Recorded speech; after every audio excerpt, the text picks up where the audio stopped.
Hey guys, good afternoon. Welcome to the Art Talk series by Sneha Arts. Sneha is one of the leading art galleries in South India, and Dr. Snehalata Prasad is driving this. She's the director and the art collector. And every year, Sneha does conducts a lot of art events, and this is one series which is her initiative. And today we have Shail Shoyalji, who is joining us today. He was born in Kota, Rajasthan. He's a painter, printmaker, and a teacher. He was born in a family of artists, and he's accomplished a lot of things after his, degree with University of Udaipur, and studying printmaking from Slade College in London. So he's grabbed a lot of awards, lot of achievements, including recognition from Government of India, Ministry of Culture, and British Council. He's also grabbed almost 22 awards from various prestigious exhibitions he's held in India and across.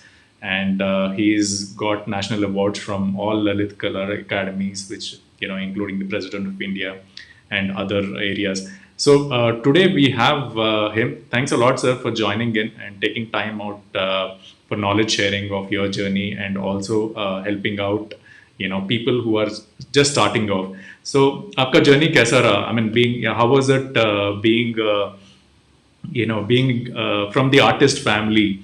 How did you feel? How was the feeling? Why did you choose to continue with the art? Well, it has not been very easy for me since I belong to the family of artists. See, that was the time when I passed out from the school. The Nehruvian thought of producing engineers, doctors, scientists was the main agenda of the government. True. I mean, it was the Nehruvian thought soon after the disintegration of British power from India. So I was born that time, and slowly and gradually, most of the parents were wanting their children to become doctors, engineers, etc. You must have heard that a story of opening a school of climbing the tree by the jungle children. Have you heard it? Most of us must be knowing that story. मैं हिंदी में थोड़ा सा उसको बोलूँगा कि जंगल में एक बार जो है मुनादी हुई कि जंगल में सारे बच्चों को पढ़ाया जाएगा, तो जितने भी बच्चे हैं उन सबको पेड़ पे चढ़ने की ट्रेनिंग दी जाएगी। तो सारे जानवर आए बेचारे, और एक मछली थी, वो बहुत ट्राई करती रही, लेकिन पूरी 4 साल, 5 साल, 6 साल तक वो पेड़ पर नहीं चढ़ सकी, और पेरेंट्स को बड़ा अफसोस था। They were rather full of shame that our child could not climb the tree. Or ultimately, that I was that fish whom my parents wanted to become a doctor or engineer.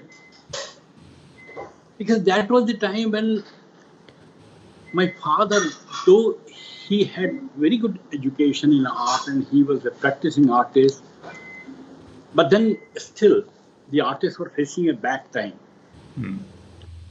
There is a much difference between the time today and the earlier times when all these Heber, Bendre, Hussein, and these people started their career.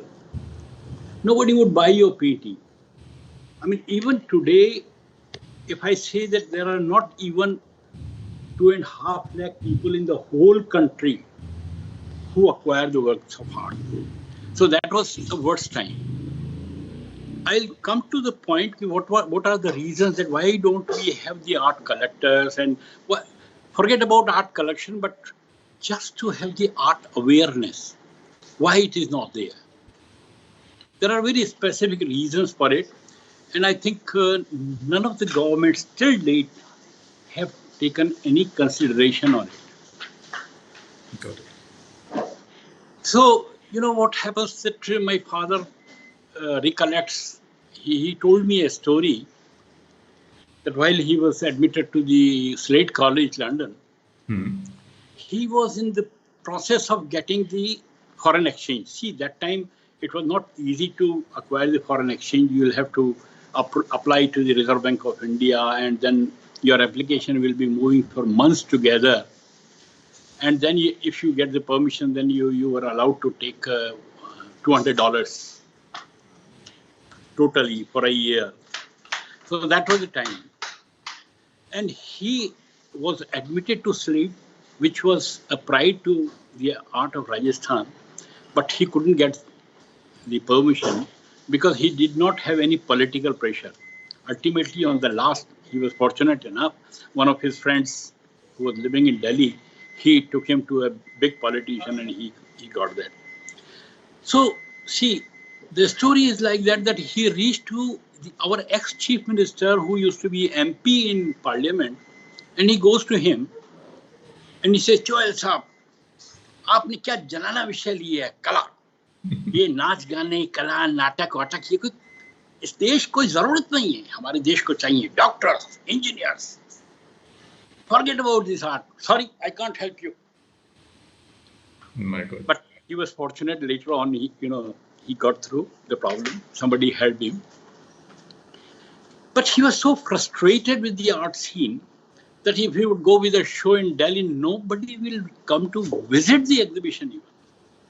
He had an exhibition that time in IFEX, All India Fine Arts Society. Excepting the artists, nobody would turn up to the exhibition. And then he very openly said, I don't want to cut the cloth of the frocks of my daughter just for a few paper cuttings from these metro cities. Forget about it. I'm not going to have my shows there. And no shows means no recognition. I did very opposite. When my father failed, I have been equally involved in theatre also. मैंने बहुत नाटक किए हैं और मेरी father खुद नाटक लिखते थे. उन्होंने 5 नाटक लिखे हैं आर्टिस्ट की करियर के ऊपर, लाइफ के ऊपर, और वो मैंने खेले. उसके बाद में फिर गिरीश कर्नाड का प्ले खेला मैंने मोहन राकेश का प्ले खेला मैंने, बादल सरकार के प्लेस खेले. I used to direct and act both. तो माय फादर सेड कि अरे तुम एक काम करो, ये आर्ट में तो कोई करियर है नहीं, तुम है बम्बई में पूना में एक फिल्म इंस्टीट्यूट खुली है अभी. Why don't you take admission there? फिल्मों में कम से कम छोटा मोटा भी काम मिलेगा तो कम से कम पेट तो भरेगा. आर्ट में तो कुछ नहीं धरा है. देखो मेरी बक्से भरे हुए हैं आर्ट से. And he was so possessive. Every day he was painting. He was a serious painter. In his life, he must have painted more than 5,000 artworks. Wow. He was so serious. But look at the tragedy that a father who is an accomplished painter, he is teaching at the college, but he is not wanting his son to become an artist. Anyway, I went through, became a painter. Then again, there was a challenge that my father refused to send me to any art college at Baroda and in Bombay, etc., or Shantiniketan, etc., because he said that he has 5 children, he can't afford it. Right. He was depending upon the salary only. I said, I'll study here. Unfortunately, in North India, especially in UP, Rajasthan, Bihar, etc., and MP, we have a different educational system. This educational system is up till post-graduation. But apart from the education, if I count this education system, this is not an art education which could be called professional education. We are having BA and MA. In BA, one chooses 3 subjects. It is a subject of humanity, and in humanities, I was studying painting, English literature, and geography. Somebody will take psychology or painting and philosophy, or somebody will take history, painting, etc., etc. So for a period of 45 minutes period, I was studying art. So as my fellow artists, a few of my friends who have passed through this system have touched the national scene in the art, and we all have reached there. But it is not because of this educational system. It is only because of our zest and our passion for art. you can call us the hobby artists, that we were trained as hobby artists. Though there is one better thing in comparison to art schools, that in art school, art history is not being taught. In our system, the art history was taught. Right? Indian history, Chinese, Japanese, Western history up till modern period, everything. So that gave us the insight to read art, which is very important. If you know that this is the art, then you can, if you have a patient, you can reach to that point. So that was the plus point with our education. Then my father used to, undoubtedly my father remained a great teacher for me, that he always made me conscious that as long as your work will be copied by me, it will follow me, you would be nowhere. Find out your individuality. That's a good one. So that was a challenge. And I had to work very hard to come out of that education system. Apart from that education system, every day I had to give at least 6 to 8 hours for my painting work. Otherwise, I would not reach anywhere. Then second problem was that all small cities in the country, पूरे देश के अंदर, चाहे वो उदयपुर, आप देखिए metro cities को छोड़ दीजिए, मेट्रो सिटीज को छोड़कर कहीं पर भी आर्ट का कोई एटमॉस्फेयर था ही नहीं. अगर एक आर्ट एग्जीबिशन आपने कर ली तो वो उत्सव था शहर के लिए, और उस उत्सव के अंदर नेताजी आते थे, रिबन काटते थे, या कलेक्टर आएगा रिबन काटेगा, and they will walk through the exhibition and go back because they have other assignments. Nobody would stand before a painting and try to read what are you wanting to express. With this tragedy, in most of the cities, you may take any small cities, there were only a few. Even Baroda, Baroda became Baroda soon after Bendre came and joined in the School of Art. Otherwise, I have known the history of Baroda Faculty of Fine Art also. It was running in three rooms or 4 rooms near Sursagar. So it was Bendre who created that kind of a structure to that department. Otherwise, we had only 4 schools of arts: Lahore, Bombay, Delhi, and Calcutta, Madras and Calcutta. But then, you see, we had a challenge that whatever is happening on the national screen in these metro cities, we have to reach there. So I used to run to Delhi. I used to run to Baroda, to Bombay, and I made my friends there. I used to regular visit there, what they are doing.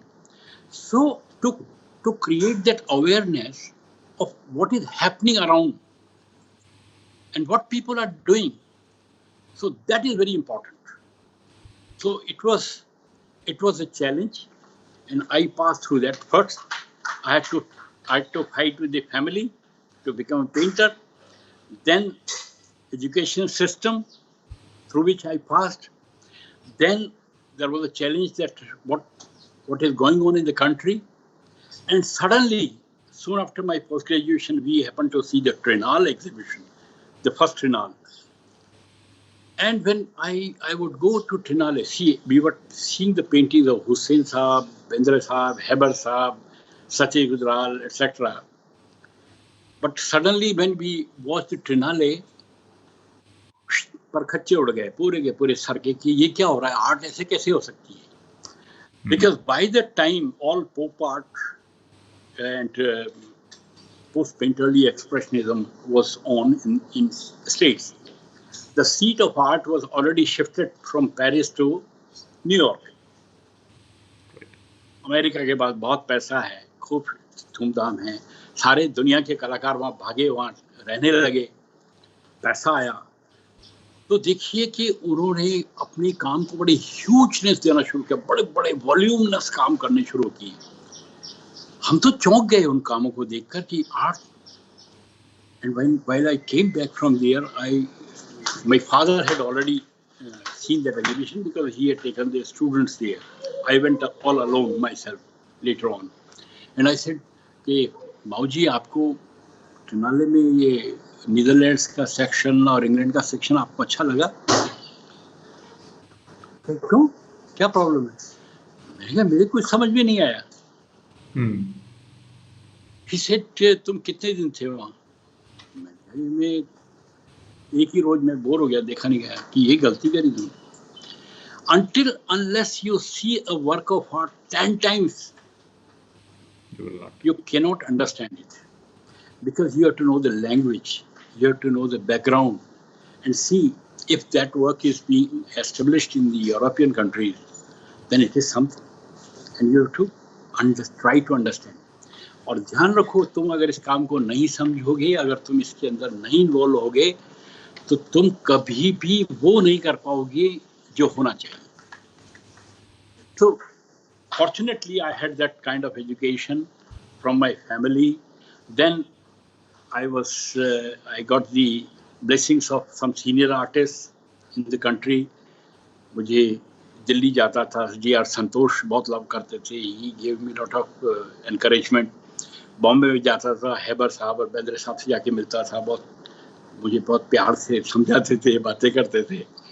आरा साहब मेरे साथ घंटों exhibition करने आते, तो मैं बैठे रहते कि चारा. और आरा साहब ने मेरी पेंटिंग ऑडिटोरियम में टकवाने में मदद की है वहाँ पर जहांगीर गैलरी में. तो इस तरह से मुझे फॉर्चुनेटली बहुत डिफिकल्ट नहीं रहा. बिगिनिंग में थोड़ा डिफिकल्ट था. और एक सबसे बढ़िया बात मेरे साथ लाइफ में ये जरूर हुई कि while I was a student, simultaneously I started doing tourist guiding because Udaipur is a tourist city. Sure. So Saturday, Sunday को I used to go for my job, tourist guiding करते थे. वहाँ से, so within a month I used to get at least 150 rupees in my pocket. अभी 150 rupees जो है आज से कम 3,000 रुपए के बराबर उसकी बाइंग कैपेसिटी है उस वक्त की 150 की. So I was not very rich, but I was not poor. और कॉलेज में तो मैं रिच स्टूडेंट से हुआ करता था. कोई 15 दोस्तों को चाय पिलानी तो बहुत आराम से पिला देते थे, एक आने की चाय आती थी.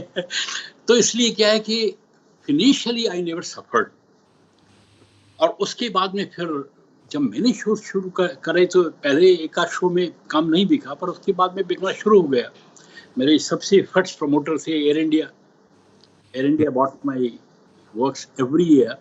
और रादर मैं तो इतना कॉन्फिडेंट होके जाता था कि एयर इंडिया तो हर साल मेरा काम खरीदेगा ही खरीदेगा. So I never face that problem. और मैंने साथ साथ अपनी आदतें नहीं बिगाड़ी. उस टाइम कई आर्टिस्ट जो है वो पैसा आने लगता है तो दूसरी दुनिया में उड़ने लगते हैं, लेकिन आई टुक लॉट ऑफ केयर कि मैं हमेशा इस बात के लिए कॉन्शियस रहा कि I am living in the small city और मेरा पेरिफेरी बहुत छोटी है. और मैंने अगर पूरे कंट्री के आर्ट सीन को नहीं देखा तो I will reach nowhere, but with my concern कि what I have to paint I should paint. I will not copy anybody. So that was my thing. As far as my art is concerned, this was my physical journey to become artist. But as far as I talk of my own art, up till my post-graduation, I was doing non-figurative work and even figurative work, but all European movements, expressionism, or even Hussein Saab and senior painters were influencing us. So I was doing lots of brush work in my paintings, making big paintings of 4 feet, 3 feet, 5 feet, 3 to 4 feet. But then suddenly I happened to visit Kota, my birth town. And in Kota, I happened to go to a city, to city palaces there. And there I saw few of the murals which were so similar to Henri Rousseau. Henri Rousseau was a French painter, I mean, we all know. And he was a naive painter. तो आरी Rousseau का काम देखकर मैं इतना impress हुआ और मैंने देखा कि मैंने कहा कि आरी रूसो इतना दूर बैठा हुआ है और यहाँ का पेंटर तो न तो वहाँ गया होगा ना वो आरी रूसो यहाँ आया होगा.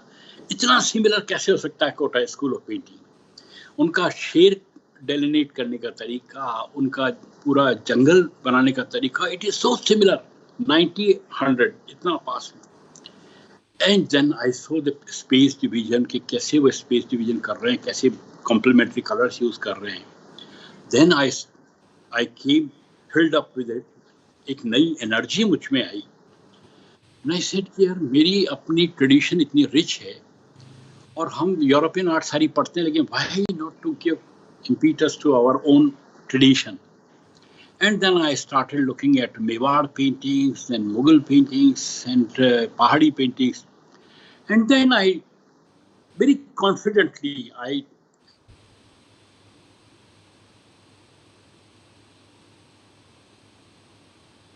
Hello.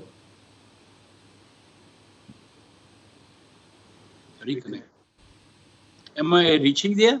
Yes, sir. Yeah. बीच में थोड़ा ब्रेक आया था. You're fine now. Yes. Okay. तो देखिए मिनिएचर पेंटिंग के अंदर एक सबसे बड़ी क्वालिटी ये है कि हमारी पेंटिंग 2 डायमेंशनल होती है. Painting is always 2 dimensional. It is not 3 dimensional like a sculpture और आर्किटेक्चर. लेकिन जो हम देख रहे हैं वो सारा 3 डायमेंशनल दिखता है. और हमारी अपनी फिलॉसफी में कहा है कि जो दिखता है वो माया है. तो आप देखिए कि ये जो संसार जो 3 डायमेंशनल दिख रहा है, आप अगर इसका एक फोटोग्राफ लेते हैं तो फोटोग्राफ में आप नीचे एक आपके सामने कोई बैठा हुआ है उसको भी टच कर सकते हैं, और स्काई में बर्ड उड़ रही है तो उसको भी टच कर सकते हैं, which is impossible in reality. तो माया है. तो हम लोग जो दिखता है उसको वैसा का वैसा पेंट कर रहे हैं तो कॉपी हो जाएगी नेचर की. ये बात मुझे समझ में आई, और ये समझ में आया कि मिनिएचर पेंटर ने कैसे इतनी सारी दुनिया को इतने छोटे से स्पेस में कंपोज कर लिया है.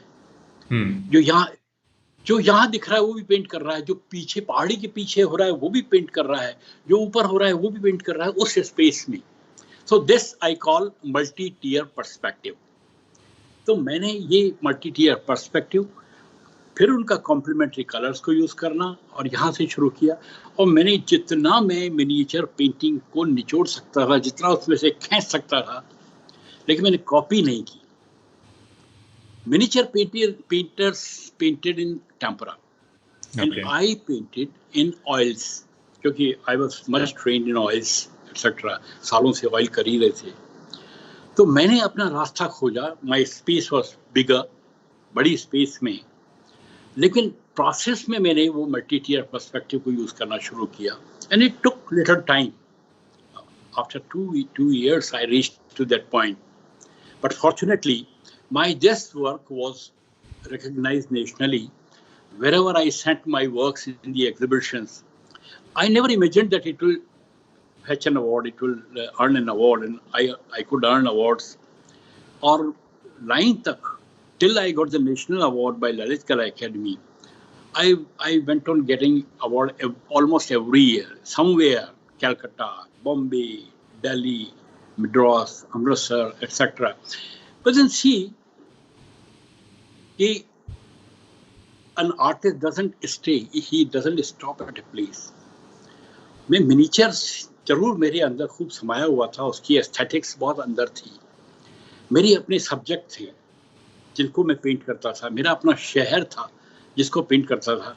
Because I had started with the landscape paintings, water colour की लैंडस्केप पेंटिंग बहुत की थी. तो मैं उन लैंडस्केप के थ्रू फिर मैंने आर्किटेक्ट, उदयपुर का जो आर्किटेक्चर है, यहाँ की जो लेक्स है, यहाँ की जो नेचर है, हिल्स है, इनको पेंट किया. और इनके साथ में मेरा अपना सब्जेक्ट का इंट्रोडक्शन था कि in my subject there used to be always two figures. One figure will be mine, and another figure will be of my beloved, my wife. She is my wife now. That time we were in love.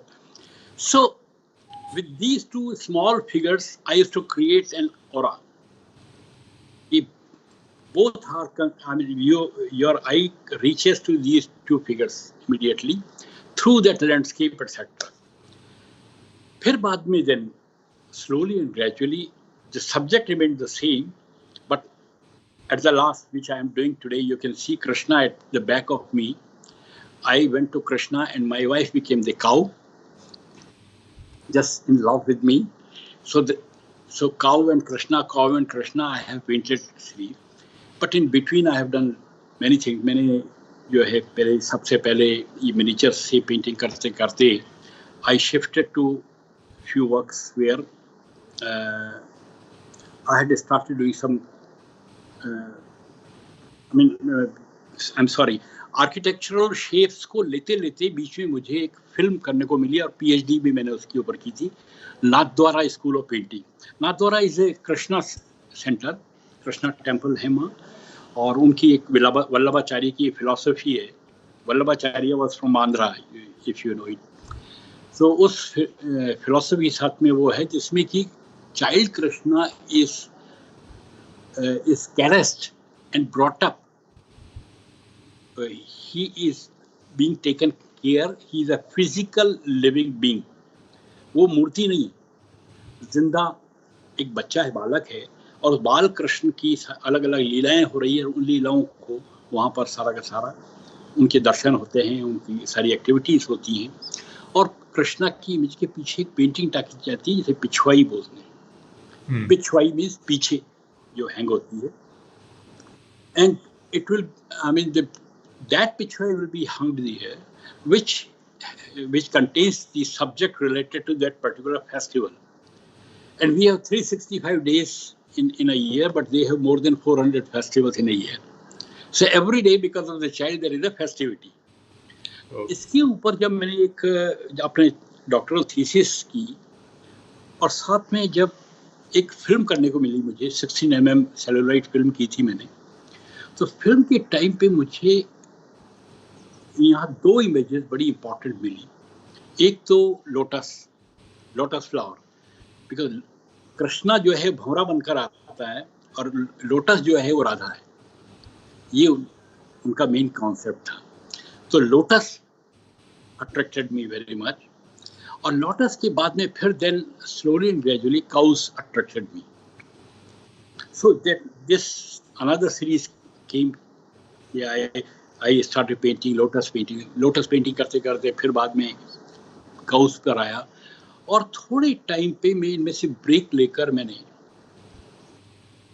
Cows से थोड़ा सा पहले कुछ ऐसी painting की जिसमें वेहीमेंट brush movement किया, lots of textures, और उनके साथ में कुछ फिर एब्स्ट्रैक्ट नॉन फिगरेटिव पेंटिंग्स भी की। But that was just an exercise के मैं उससे बाहर आना चाहता था। फ्लैट पेंटिंग से थोड़ा मूवमेंट आया, टेक्सचर्स आए, ये करके तो डिफरेंट फेजेज रहे। एक टाइम पे मैंने ये भी किया था कि बड़े बड़े ह्यूज प्लाईवुड और वुड के स्ट्रक्चर्स बनाए, और it will be just black structures, totally matte black होंगे, और उनमें कहीं न कहीं छोटा एक फिगर होगा, एक दो फिगर होंगे, और बाकी वो उनकी अलग अलग dimensions, so that you could see a visual sensation is there. वो फील होता है कि आपको अलग अलग डेप्थ पे, अलग अलग लेवल पे मिलती है। But the concept of two dimensionalism was never left, that remained my forte. मैंने पेंटिंग में मिनिएचर और टू डायमेंशनलिज्म को हमेशा अटेंड किया है। कभी भी लाइट शेड देने के लिए ब्लेंड करके इस तरह से और उस फिगर में को कोई कैलेंडर की तरह करने की कोशिश नहीं की। Lastly, in my talk, I would like to talk about the education system and educational, the children education in our country. And this is related to an answer that why our people, they may be bureaucrats, they may be leaders, they may be engineers, they may be any on a high-ranking leadership. Why don't they understand art? Because art is not exposed in our country to the people right from the childhood. True. All of us who have visited European countries, they know it very well. वहाँ जाइए, आपको एक teacher बच्चों के साथ में हमेशा art दिखाती मिलेगी। कोई भी गैलरी में, आप चाहे लूव्र में चले जाइए पेरिस में, चाहे आप न्यूयॉर्क में modern museum of modern art में चले जाइए, यहाँ तक कि फ्रांस के पेरिस में पिकासो का जो म्यूजियम है, उसके पास में एक लॉक म्यूजियम है, उसमें भी आपको बच्चों के साथ में टीचर्स मिल जाएंगे और एल्डर बच्चे भी मिल जाएंगे, हाई स्कूल के भी। मैंने एक बार क्वेश्चन कर लिया था एक टीचर से, मैंने कहा कि ये बच्चे इतने छोटे, I mean they don't understand anything. What are you showing to them? So उसने कहा, gentlemen, they have come to this show while they are almost infants, 4 years, 3 years, 3.5 years. And I'm talking about Van Gogh. I'm talking about Gauguin. But see, when they will come in 4th class, 5th class, they will hear the same name. And when they reach in 6th class, they would know, oh, Gauguin we have seen, Van Gogh we have seen. Now what's new? So they would like to see Picasso. They would like to see Dali. Okay. So this is how the children's growth is here, right from the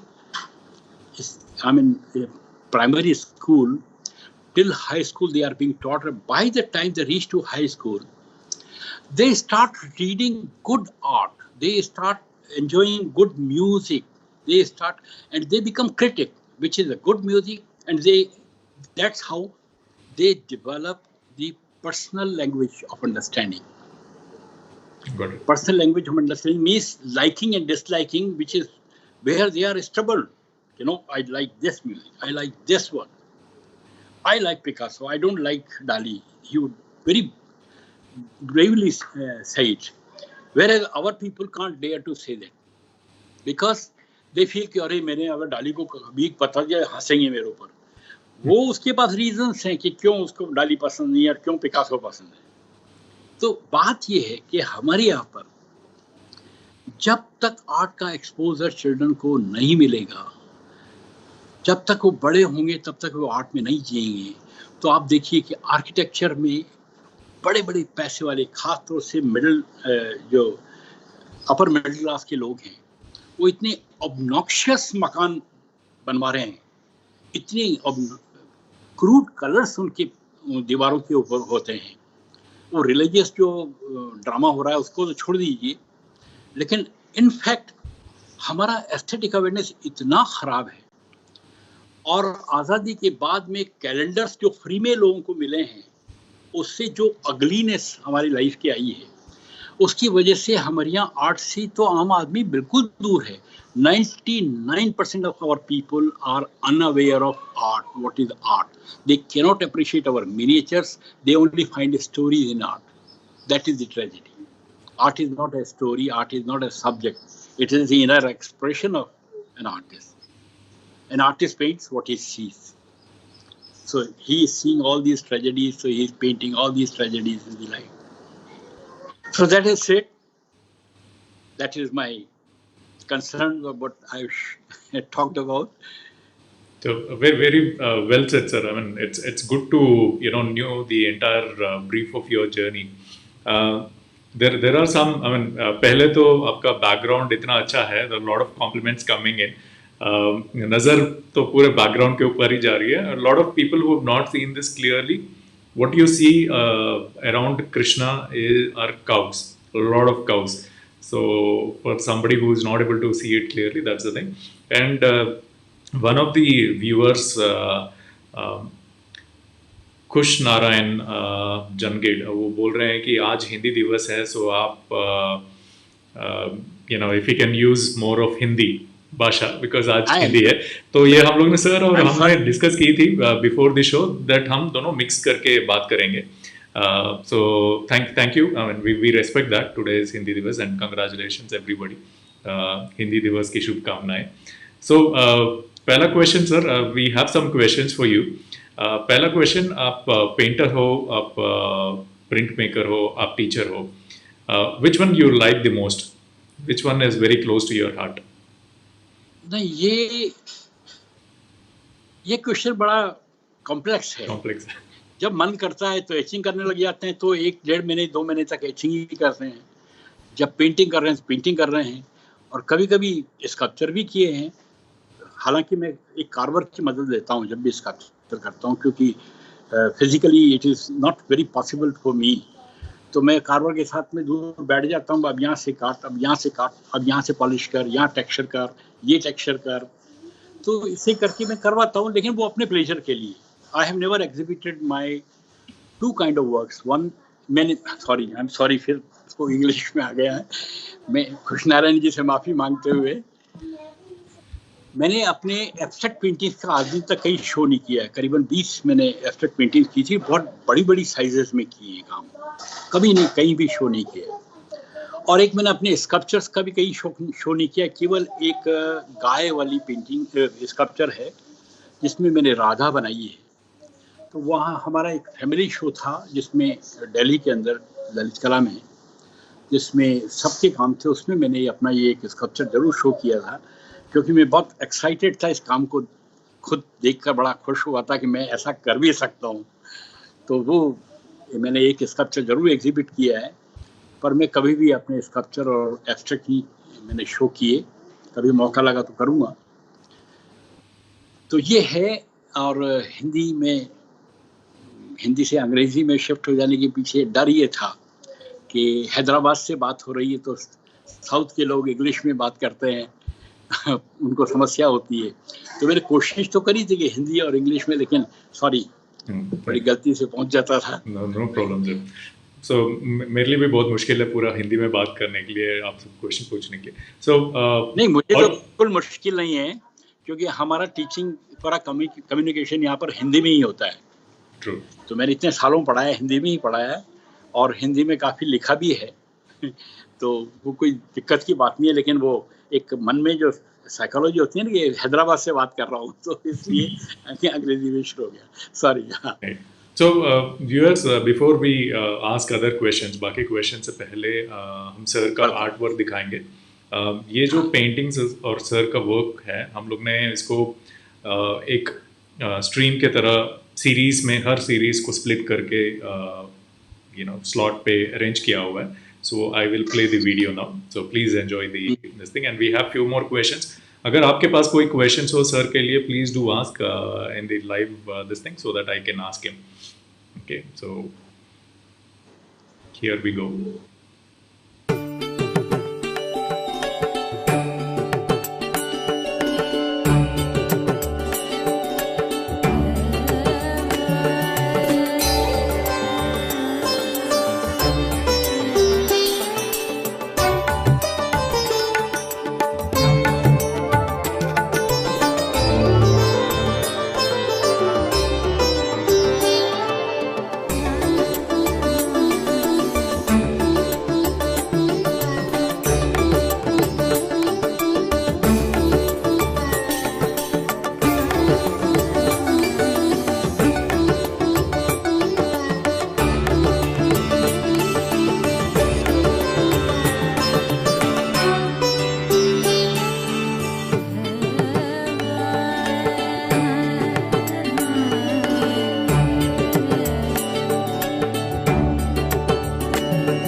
ये sir हमने अभी अब display किया हुआ है all your work in series sir, and बहुत सारे compliments आ रहे हैं आपके वर्क के ऊपर, specially colour scheme and very thoughtful, and lot of compliments in terms of जैसे आपने आंसर किया एंड थोड़े पॉइंट्स आपने हाईलाइट की हुई है एजुकेशन सिस्टम के ऊपर, ये सभी के ऊपर बहुत सारे कॉम्प्लीमेंट्स आ रहे हैं। सर नेक्स्ट क्वेश्चन, आपके पिताजी आर्टिस्ट थे, सो कैसा था, मतलब स्ट्रेसफुल था? क्या लोग कंपेयर करते थे कि आपके आर्ट वर्क आपके पिताजी के आर्ट वर्क के सिमिलर हो, वो स्ट्रेस आपके ऊपर था क्या इनिशियल स्टेज पे? नहीं, वो दिक्कत तो होती है। अब देखिए कि बहुत क्लियरली ये दिख रहा है आर्ट में, फिर भी अचानक से नहीं दिखता कि कितने अच्छे आर्टिस्ट के बच्चे पीछे रह गए। लेकिन फिल्मों में बहुत क्लियरली आप लोगों ने देखा होगा कि कई यानी फैमिलीज के जो बिल्कुल बड़े बड़े लोग हैं, जो बड़े नाम हैं, उनके बच्चे वो नहीं कर पाए जो वो कर रहे हैं। तो ये आर्ट में भी बहुत नेचुरल है. I was lucky that my father was a teacher and he was a teacher of new generation. He started painting from wash painting school in the beginning. I mean, in 40s he painted wash paintings. Then he shifted to tempera painting. फिर कोटा में बांध वगैरह बन रहा था. ये Kota barrage एक है जो चंबल नदी पे बनाया गया था. 1956, 55, 56 में बना था. तो उन्होंने वहाँ मजदूरों के खूब स्केचेस किए because that time he was again studying in J School of Art. J School of Art से वो फिर पोर्ट्रेट, लाइफ स्टडी और रियलिस्टिक जो वेस्टर्न एक्लेक्टिक काम है उस तरह का काम करने लगे. तो he pass through those things and then when he went to Slade College London में, तो he was expose to all kind of arts. और पोप आर्ट उस वक्त काफ़ी मूवमेंट में थी वहाँ. तो आप देखिए उन्होंने सारे टेट गैलरी, फ्रांस के म्यूजियम्स देखे. Then he went to Egypt, travel करके आए थे वापस. इजिप्ट गए, यहाँ तक कि अदन वगैरह सब इस्लामिक कंट्रीज में भी ट्रैवल किया उन्होंने करके. So the world was expose to him. और फिर वो जब हम लोगों को पीजी क्लासेस में पढ़ाते थे आर्ट हिस्ट्री, तो पूरे जो आर्ट मूवमेंट्स हैं उसको वो कितना ओपन आउट करते थे. तो नेचुरल था कि हमको एक टीचिंग प्रोसेस से हम जब गुजरे, जो हमारा एक अच्छा टीचिंग मिला. और वही नहीं, जो फेलो टीचर्स थे वो भी करते थे. तो we were expose to the art of west, not Indian art. Indian art के लिए हमें स्ट्रगल करना पड़ा था, इंडियन आर्ट सीन के लिए टू रीच देयर. और मैं समझता हूँ कि इंडियन आर्ट भी उसी दौर से गुजर रही थी. आप देखिए कि 50s में जो हमारे बहुत बड़े बड़े आर्टिस्ट हैं, अभी मैं ये सेमिनार होती तो शायद उसके अंदर में विजुअल्स के साथ में पैरेलल रख के बात कर सकता था. Many of our senior artist have copied European art, जो बिटवीन टू वॉर्स जो आर्ट हुई है. And they became famous because they were initiator. उन लोगों ने इनिशिएट किया था, उन लोगों ने आरंभ किया था, बड़ा स्ट्रगल किया था. तो आप ये देखिए कि शुरू में सब लोग स्ट्रगल करते हैं. आज आर्टिस्ट को बहुत कुछ पका पकाया मिल रहा है. आज आर्टिस्ट को डिजिटल वर्ल्ड के थ्रू एकदम पूरी दुनिया एक्सपोज्ड है. हम लोगों को यहाँ पर ट्रेन में या बस में थर्ड क्लास में जबकि रिजर्व ये भी नहीं हुआ करते थे, स्लीपर्स भी नहीं हुआ करते थे. तो भीड़ में धक्के खाते हुए हम दिल्ली या मुंबई पहुँचते थे. गाड़ियाँ बदलते थे रास्ते में जगह जगह. दिल्ली जाने के लिए जयपुर में बदलते थे, वहाँ जाने के लिए अहमदाबाद में बदलते थे और वहाँ पहुँचते थे. वहाँ धर्मशालाओं में ठहरते थे और फिर जे स्कूल ऑफ आर्ट में जाके दोस्तों से बात करते थे, उनका काम देखते थे, टीचर से परमिशन लेते थे. तो आप देखिए कि आज के स्टूडेंट को कितना एक्सपोजर मिला हुआ है. तो मेरे साथ में एक ये एडवांटेज था कि एक तो I had a father who was a teacher and conscious teacher of what art is. नहीं तो ये भी एक बड़ी भारी प्रॉब्लम है कि बहुत सारे स्कूल्स के अंदर पढ़ाए जाते हैं केवल क्राफ्ट सिखा रहे हैं. Art is not only craft is the ladder to reach art. कला जो है वो आपके अंदर से निकलेगी और उस अंदर की कला को टीचर अगर मार दे तो खत्म है मामला. फिर आप उसकी कॉपी बन के ले जाएंगे, कार्बन कॉपी. तो इसलिए मुझे अपनी यात्रा में इसकी दिक्कत नहीं आई. और तीसरी दिक्कत आती है लोगों को पैसे की, जो मैंने बताई थी आपको. पैसे की प्रॉब्लम वैसे फॉर्चुनेटली नहीं आई, इसलिए मेरी पेंटिंग में कहीं दर्द भी नहीं है. पिताजी की पेंटिंग में दर्द ही दर्द है. उन्होंने हमेशा पैसे मिस्टेक होकर देखा दुनिया को, और मैंने हमेशा प्लेजरस वर्ल्ड देखी. मेरे चित्रों में हमेशा खुशी है, कभी भी दर्द नहीं है. तो ये अलग अलग टेंडेंसी होती है. सर आपका मतलब चैलेंज होता है एक. अगर आपके फादर, आपके नाना, आपके दादा आर्टिस्ट हैं तो इट्स अ चैलेंज कि how you develop your own personality. That is a challenge. So, which was his best work? मतलब उनका कौन सा ऐसा काम था जो बचपन से आप देखते आए और ऐसा मेरे को भी करना है, ये स्टेज पे मेरे को भी आना है? Any specific art or painting which you remember is like best of his work? बहुत सारे दौर से गुजरे हैं. जब वॉश पेंटिंग करते थे हमें वॉश पेंटिंग भी बहुत अच्छी लगती थी. जब उन्होंने कोटा में मजदूरों की इनकी पेंटिंग्स की और ट्राइबल्स की पेंटिंग की जंगल में चले जा रहे हैं तो वो भी बड़ी अच्छी लगती थी. उसके बाद में जब पोर्ट्रेट लाइफ करने लगे तो हमें चेहरे बिल्कुल सेम बन जाते थे, बड़ा मजा आता था कि देखो दादाजी का पोर्ट्रेट बनाया सामने बैठा कर, क्योंकि उसमें तो आप फिगर सामने होता है ना, तो सब अच्छा लगता था। लेकिन जब ग्रो कर गए, यानी जब एमए में थे, तब तक तो फादर ने वर्ल्ड देख ली थी पूरी पूरी, और अपनी वो सारी दुनिया पीछे छोड़कर he was always attempting contemporary work. But he found out one individuality जो कि इंडिया की आर्ट सीन में दूसरे किसी आर्टिस्ट ने अटेम्प्ट नहीं की है, and he successfully did it. बड़ी सफलता के साथ उन्होंने ये काम किया कि ऑयल कलर जो है एक बोल्ड मीडियम है और बड़ी थिकनेस के साथ चलता है। उन्होंने ऑयल कलर को वाटर कलर की तरह ट्रांसपेरेंट बना दिया। उनकी ज़्यादातर पेंटिंग के अंदर ऑयल जो है उसका ऐसा ट्रांसपेरेंट फ्लो होता है और कहीं कहीं ओपेसिटी आती है, बाकी पूरी ट्रांसपेरेंसी होती है। तो ये टेक्निक उन्होंने जो खोजी, तो जो बड़े हैकनीड और बड़े ऐसे पुराने आइडियाज़ के आर्टिस्ट रहे हैं, उनको ही लगता था कि यार ऑयल बोल्ड मीडियम है, ये क्या कर रहे हैं। लेकिन ऐसा नहीं है, सब लोगों ने अप्रिशिएट किया। ज़्यादातर मेजॉरिटी ने कहा कि मतलब he has found something new. और मैं दीवाना था उनकी उस ट्रांसपेरेंसी का, कि उसकी इल्यूमिनेसिटी में कहीं कोई कमी नहीं आती थी। वो अपने ऑयल कलर के अंदर घास तेल मिलाया करते थे। घास तेल मतलब केरोसिन मिलाया करते थे, जो सब आर्टिस्ट वंडर करते हैं कि कैसे केरोसिन से तो कलर उड़ जाना चाहिए, लेकिन उसकी इल्यूमिनेसिटी रहती थी। ये लेकिन उनका जो हर टाइम चेंज करना, मुझे उसने बड़ा अट्रैक्ट किया। सो आई ऑल्सो चेंज। नहीं तो मेरी जो आर्किटेक्चरल पेंटिंग्स थी, that was fetching my lot of money. मतलब मेरी ऑलमोस्ट 90% पेंटिंग सेल आउट हो जाती। और मुझे पता है कि सीनियर आर्टिस्ट तक जो है मुझे कहा करते थे, जो मुझसे नेक्स्ट जनरेशन के थे, वो गैलरी में बैठे हुए, साले तेरी तो पेंटिंग बिकती है, हमारे यहाँ तो बच्चों के दूध का पैसा नहीं होता है। ये मुझे टोन मारा करते थे। तो मैं आके फादर कहता था, फादर ने मुझे एक बात जरूर कही कि तुम्हारी पेंटिंग अभी थोड़ी ज़्यादा प्रेटी होती चली जा रही है, वो प्रेटीनेस से बाहर निकलो। और मैं जानता था कि वो प्रेटीनेस के कारण ही बिक रही है। तो ये चैलेंजेस जो हैं, ये लाइफ के अंदर आपको एकदम कुरेदते हैं। और मुझे कुरेदता है, फादर ने कुरेदा, वहाँ कुरेदा, तो उनसे मैं बाहर निकला। ये है कि आप कैसे एनवायरनमेंट से, कैसे अपने फैमिली से, कैसे आप फ्रेंड्स, कैसे सीनियर लोगों से सीखते हैं। लेकिन ये है कि सीखना कभी रोकना नहीं चाहिए।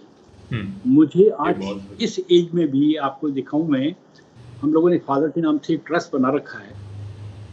और ये कोरोना जब मोदी जी ने डिक्लेयर किया, उसके 2 रोज पहले हमको अचानक से वो प्रोग्राम कैंसिल करना पड़ा। I was organizing one all India young artist print making camp. मैंने उसके लिए यहाँ का एक रिसोर्ट बुक कर लिया था, मशीन सारी वहाँ शिफ्ट कर दी थी, पूरा स्टूडियो वहाँ शिफ्ट हो गया था। और हमारा ये प्लान था,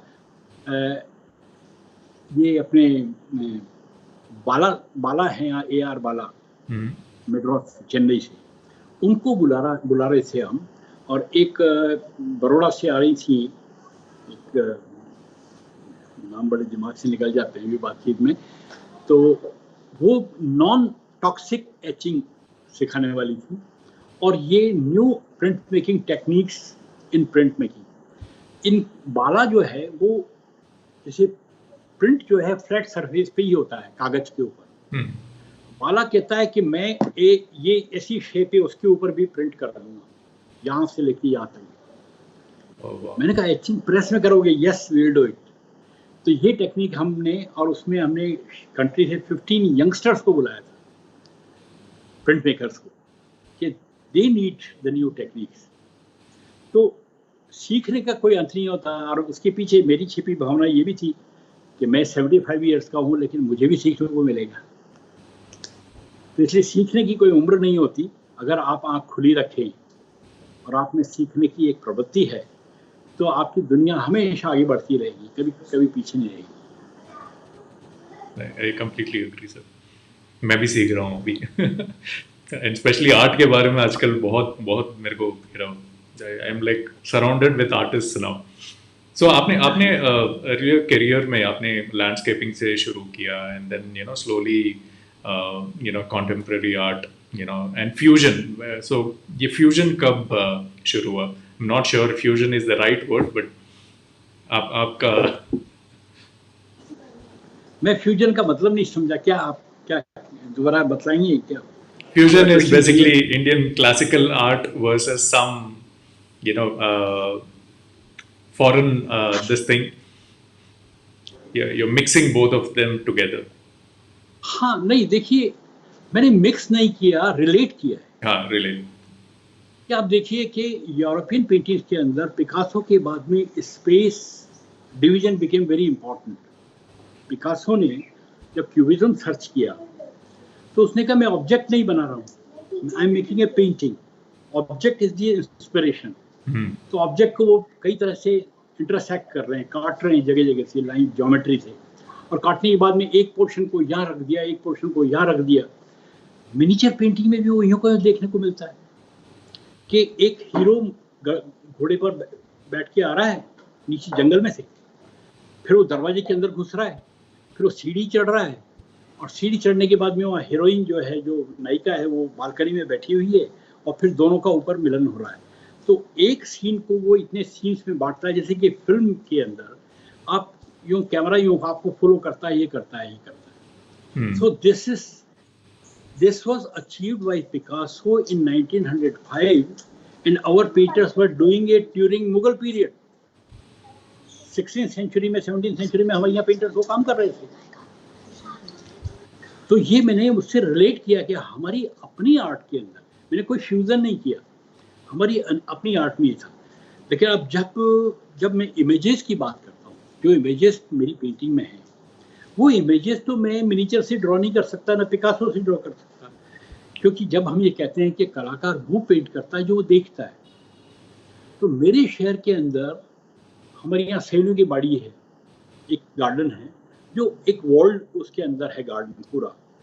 तो मैं अपनी पेंटिंग में वो वॉल बनाता हूँ और खूब अंदर ग्रीनरी क्रिएट करता हूँ, बीच में फवारा क्रिएट करता हूँ, हीरोइन उसके पास खड़ी हुई है, मैं बाहर स्कूटर पे आया हूँ, अब घोड़ा नहीं है, अब स्कूटर पे बैठ के आया हूँ, पीला स्कूटर था मेरे पास में, वो पीले स्कूटर पे बैठ के आ रहा हूँ, अब वो सीन बना रहा हूँ.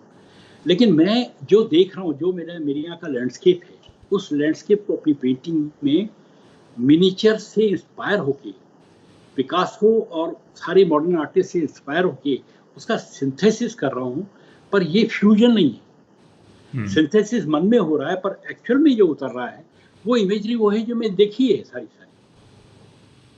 पर मेरा मेन इंस्पिरेशन जो है वो मिनिएचर से. Now I get the difference. मेरे को अभी दोनों में difference, fusion versus what you are saying. Okay, so sir आपका you discussed that आपका हिडन टैलेंट थिएटर में है. ये कब शुरू हुआ?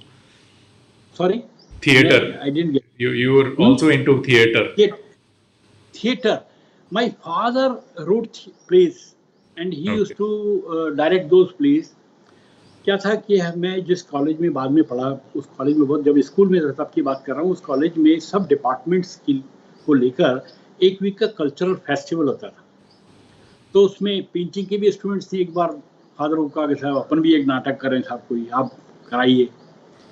तो फादर ने उस वक्त वैन गॉग के ऊपर सबसे पहले एक प्ले लिख डाला. Okay. तो उसमें वैन गॉग कैरेक्टर होता है, गोगियां कैरेक्टर होता है, लूथरे होता है. तो ये जो उस टाइम के इम्प्रेशनिस्ट सारे थे वो सब उससे मिलने आते हैं, और लास्ट में वो अपना सुसाइड करता है पूरा. वो जो उस सारे उन दिनों उन्होंने लस्ट फॉर लाइफ जो बड़ी फेमस किताब है वैन गॉग की, वो पढ़ी थी, तो उसको ड्रामेटाइज किया था. उसके बाद में फिर वो चल पड़ा, क्योंकि वो प्ले जो है बड़ा अपील किया कॉलेज के अंदर स्टूडेंट्स को. फिर वो शुरू हो गए. फिर उन्होंने एक एमपी में एक आर्टिस्ट हुए हैं चिंचालकर करके, वो उनसे सीनियर थे फादर से, और मेरे नाना के से जूनियर थे थोड़े. मेरे नाना भी आर्टिस्ट थे. मेरे नाना इंदौर स्कूल ऑफ आर्ट में पढ़ाते थे. तो वो चिंचालकर की लाइफ में कुछ ट्रेजेडीज हुई थी कि किसी मालिन को पेंट कर रहे थे, लोगों ने उनको पीटा कि मालिन के साथ में इश्क बेड़ा रहे. तो वो ट्रेजेडी उनके साथ जो हुई थी, उसको फादर ने ड्रामेटाइज किया पूरा का पूरा. कि गरीबी में आर्टिस्ट रह रहा है, कैसे स्ट्रगल कर रहा है, फिर उसकी पिटाई कर दी है और इस तरह से। तो इस तरह से उन्होंने, लेकिन उनका मैंने आपको पहले ब्रीफ में कहा था कि फादर जो है बड़े पैसिमिस्ट थे देखने में।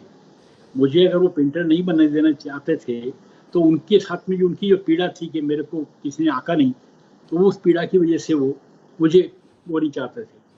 तो उनके प्लेस में भी ट्रेजेडीज है, सारे 5 प्लेस उनके ट्रेजेडीज के। एक प्ले उन्होंने तब भी लिखा था जब हिंदुस्तान पाकिस्तान का वॉर हुआ था 72 में, वो प्ले भी बहुत, सॉरी 65 में, तो वो प्ले भी बहुत फेमस हुआ था देश की आन पर। लेकिन कुल मिला के वहाँ यही था वो ट्रेजेडीज कि लड़के की शादी हुई है, उसको वॉर में जाना पड़ गया और वॉर में जाके वो मारा गया और वो विडो हो गई और उस विडो के साथ कैसा बिहेव हो रहा है घर में। राजस्थान में ये ट्रेजेडी बड़ी रही है कि लड़की अगर विडो हो जाती है, राजस्थान क्या पूरे नॉर्थ में तो काफी रही है कि एक लड़की अगर विडो हो गई तो she faces lots of tragedies in the family. तो उसके ऊपर उन्होंने प्ले लिखा। तो वो ट्रेजेडी करते थे और मैंने जो प्लेज लिखे वो एग्जिस्टेंशियलिज्म पे जरूर किए, कि जैसे बादल सरकार का एक प्ले था बाकी इतिहास, तो it was play on existentialism. उसमें जो है बहुत सारे इस तरह के मॉडर्न सारे थॉट्स जो हैं पोस्ट वॉर पीरियड के अंदर जो बिहेवियर है, ह्यूमन बिहेवियर, वो सारे उसके अंदर डिस्कस हो रहे हैं।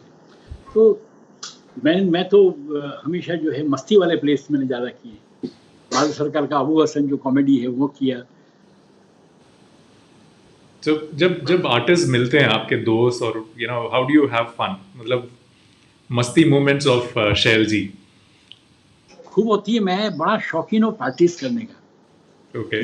मेरे गार्डन में सामने, मैं फिशिंग माई गार्डन, इस गार्डन में खूब हम पार्टीज करते हैं। अभी भी आर्टिस्ट भी आते हैं, आर्ट लवर्स भी आते हैं।